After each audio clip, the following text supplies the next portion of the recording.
どうもベルです。今回はグランドマフィアの、気まぐれコラムということで、戦闘の勝敗の決まり方及び、バイタリティについてやっていこうかなと思います。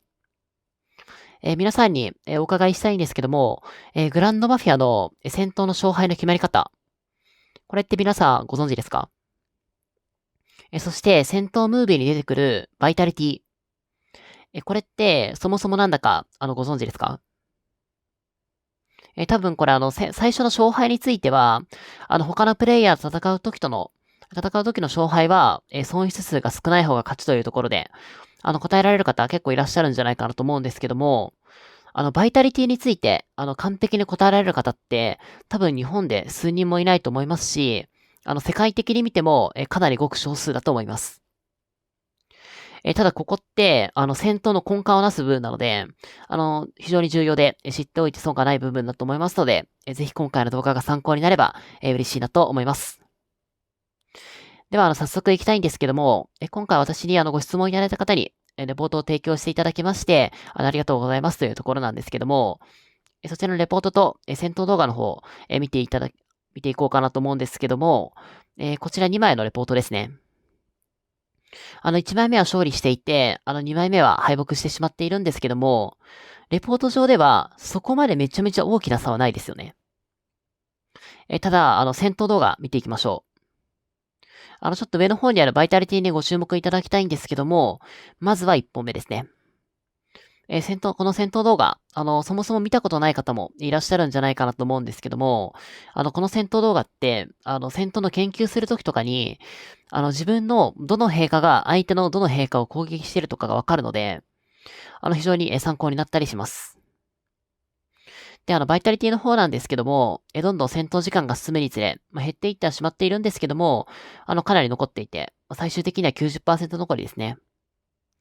で、この数値を、覚えておいていただきたいんですけども、2本目の戦闘動画見ていきましょう。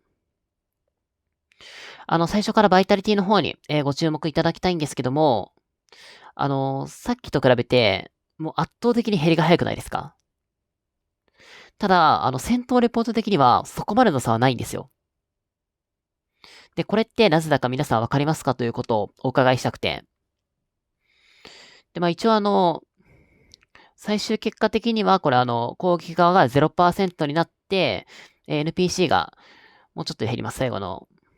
なくなって、最終的には2%まで減るんですけども、多分なんでこんな差がつくのと、疑問に思われる方が、多いのかなと思います。ただ、このバイタリティなんですけども、計算式を知っていれば、戦闘動画を見なくても、レポートから、導き出すことができます。なぜかというと、このバイタリティは、最終的なこの結果ありきで表示されていて、敗北側の損失数をベースにその割合が表示されています。そして敗北側は必ず 0% になります。これを前提としてお聞きいただきたいんですけども、1枚目の場合、NPC が敗北していますので、NPC の損失数が267万です。で、この267万が、バイタリティ100%の、数値となりますので、この戦闘でのバイタリティの1%は2.67万人として計算されます。で、これを元に計算すると、攻撃した側の損失は、合計でだいたい24万3000なので、24万3000割る267万で、だいたい 0.09 くらいになります。で、これは切り上げが発生するので、0.1ということになって、10% のバイタリティ損失ということになります。実際の戦闘動画と、同じ数値ですね。一応レポート見ながら、戦闘動画の方、見ながら、確認していこうかなと思うんですけど、ここまでは、普通のバイタリティの数値です。他のプレイヤーと戦う時も、基本的にこんな感じで計算できます。ただ、NPC 戦で自分が負けてしまった時、この時の計算が、めちゃめちゃややこしいです。本当、これ知ってる人、世界でも本当にごくごく少数だと思います。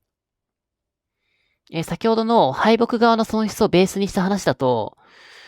こちらのレポート見ていただきたいんですけども、相手の損失数的に、バイタリティがマイナス何百万となってないと、マイナス何百となってないとおかしいじゃないですか。敗北側の損失数をベースとするならば、29万くらいがベースになるんで、それに対して相手220万なんで、もう500%、600%とかもっとそれ以上になっちゃうんで、ただ、今回の場合は、そうではありません。相手が2% のバイタリティで残る理由がちゃんとあります。で、ここで出てくるのが NPC 戦での勝利条件です。で、NPC 戦での勝利条件というのは、相手の兵数を戦闘開始時の 50% 未満にすることです。で、今回の相手の兵数は448万人なので、224万人未満にすれば勝利です。で、なので、この224万人イコールバイタリティ 100% として NPC 勝利時は計算されます。で、すなわち、NPC 勝利時のバイタリティ 1%、バイタリティの 1% イコール 2.24 万人です。で、それをベースにして考えると、こっちは220万人倒しているので、勝利条件の 98% は満たしているということになります。なので、相手の残りバイタリティは 2% という寸法です。ただ、こちら側が敗北してしまっているので、それはもう関係なく、0%、自分は 0% という扱いになります。めちゃめちゃ難しいですね。さすがにこの NPC 戦で NPC 勝利時のバイタリティの計算までは覚えておく必要はないと思うんですけども、最初の他のプレイヤーとの戦いの話だったり、NPC に勝った時のバイタリティ計算については、対プレイヤー戦で負けてしまった時も、どの時点までは勝ってたとか、で、どの時点までは負けていたけど、こっから逆転できたみたいな感じで、レポートの研究をしていくときの参考になりますので、非常に覚えておくと良いのかなと思います。ほんと、バイタリティ自体、私も最初は、確実ステータスがあるんじゃないかなと思ってたくらいなんですけど、蓋を開けてみると、どれだけあくまでどれだけ削れているかの割合の話だったので、結構私と同じような方、多いかなと思いますので、今回の動画が参考になれば、非常に嬉しいなと思います。はい。では今回の動画はこの辺りで動画の方を締めたいなと思います。最後までご視聴いただきありがとうございました。参考になりましたら、チャンネル登録していただけると、めちゃめちゃ嬉しいので、ぜひよろしくお願いいたしますというところで、バイバーイ。